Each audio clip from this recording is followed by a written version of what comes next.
Sa kaniyang pagtuturo sa mga alagad, si Jesus ay dumating doon sa punto na kailangan niyang linawin sa kanila ang iyong pakikitungo at ugnayan sa Diyos at gayon din sa iyong kapwa-tao.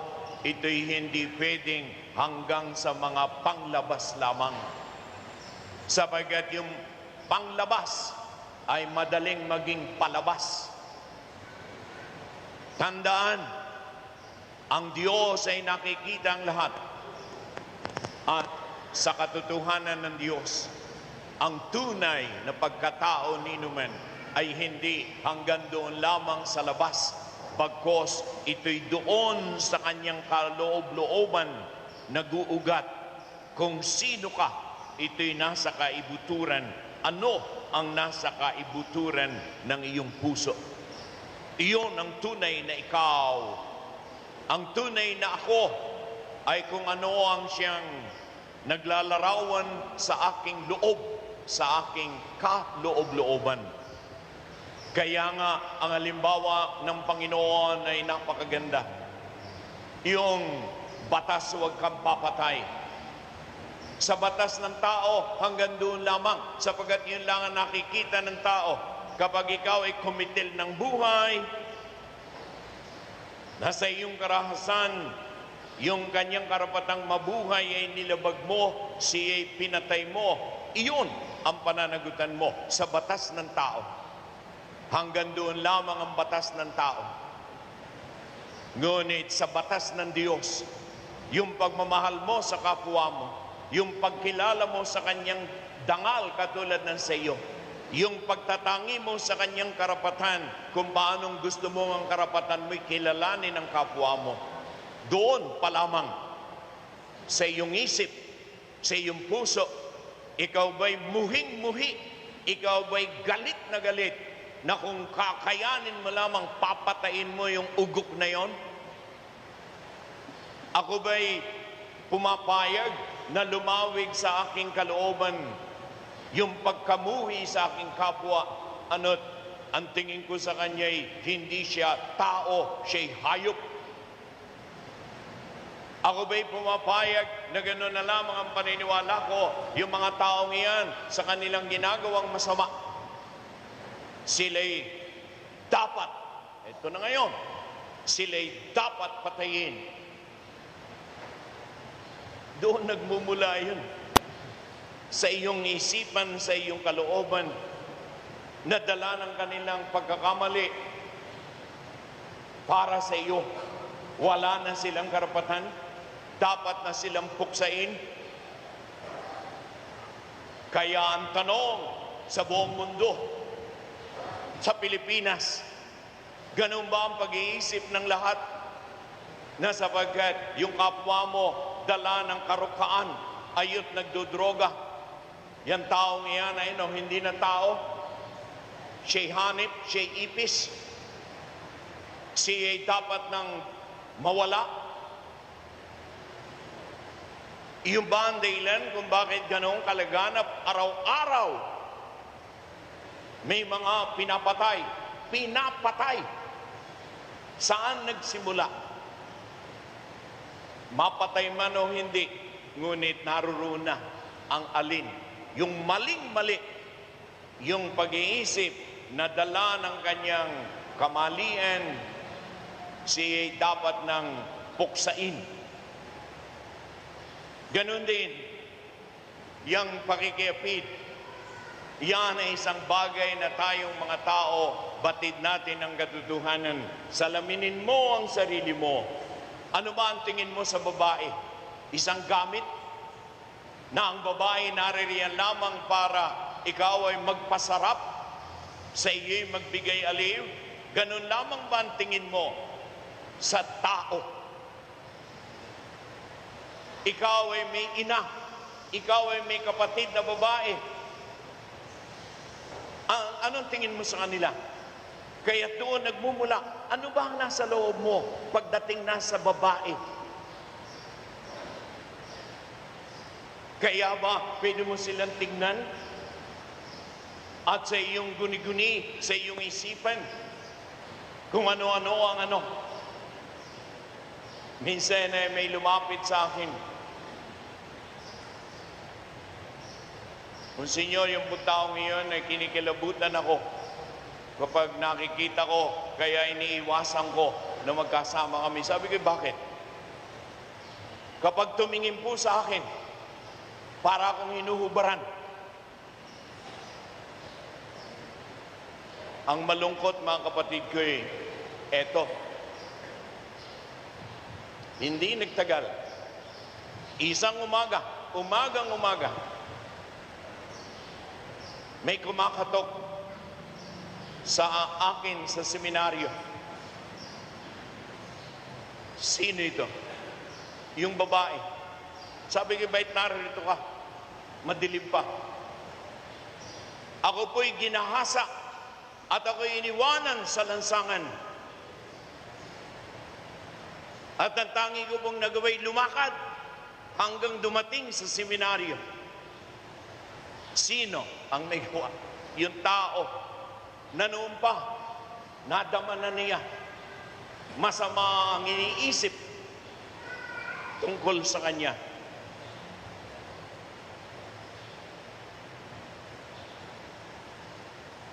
Yun lamang bang paghahasa ang dapat niyong panagutan? Hindi. Iyo'y nagsimula. Hindi man ito natuloy sa paghahasa, itong lalaking ito, maliwanag, may tama. Mga ginikiliw, ang aral ni Kristo, tao, magsalamin ka, tuklasin mo kung anong talaga ang nasa iyong puso't kalooban sapagkat ikaw yun. At doon kayo magtatagpo ng Diyos. Mga kapatid, doon tayo kinakatagpo ng Diyos, hindi lamang sa labas, kung hindi doon pa man sa loob, naroon na siya. Kaya nga doon sa ikatlong halimbawa, yung panunumpa, unawain po natin sa ating Tagalog, yung panunumpa, to take an oath, tama yon. Nanunumpa ka, meron kang bagong katungkulan. Ngunit eto, sa tamang panunumpa, sa wakas sasabihin mo, so help me God, tulungan nawa ako ng Diyos na itong aking sinusumpaang tungkulin at posisyon, na ito'y magampanan ko ng buong dangal. So help me God. Ngunit, ano yung maling panunumpa na sa halip, tulungan ako ng Diyos, ang ating gagawin na yung tinatawag nating tungayaw. Namamatay man ako. Ayun ang ating ibinubuntot. May pangako ka, may sinabi ka, ang iyong pagwakas ay mamatay man ako. Sino ka? Ang buhay mo ba iyo? May karapatan ka bang sabihin, mamatay man ako o mamatay ka man? Sige na, mamatay ka man. O yung kayang ibang panunumpa, ito'y sinasabi ko sa ibabaw ng puntod ng aking ina. Sino ka?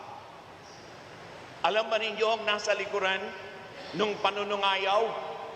Kapalaluan ang maling pagkakakilala sa kanyang sarili. Ikaw ba'y may karapatan na yung dangal ng iyong ina ay idugtong mo sa iyong ipinapangako? O kaya yung bukang bibig natin, lintik ka? Alam ba niyo ang ibig sabihin ng sabihin mo sa isang tao, lintik ka, tamaan ka naman ng lintik. Ano ba lintik? Kidlat.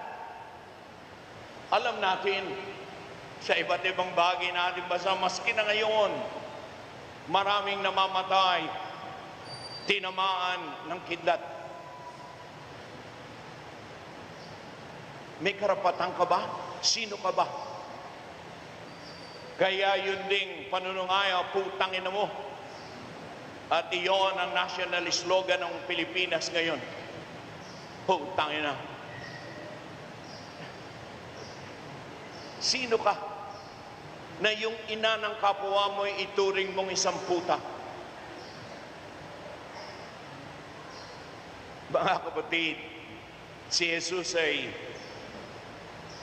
hinahamon tayo maging makatotohanan ka. Sa iyong kilos na panlabas, tuklasin mo kung saan ito nanggagaling.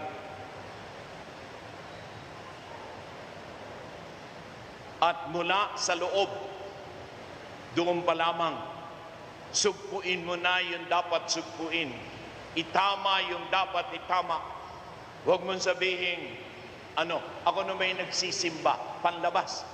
Nagsisimba ka nga, ngunit ikaw ba'y, ayun, ano ba yung nasa loob mo?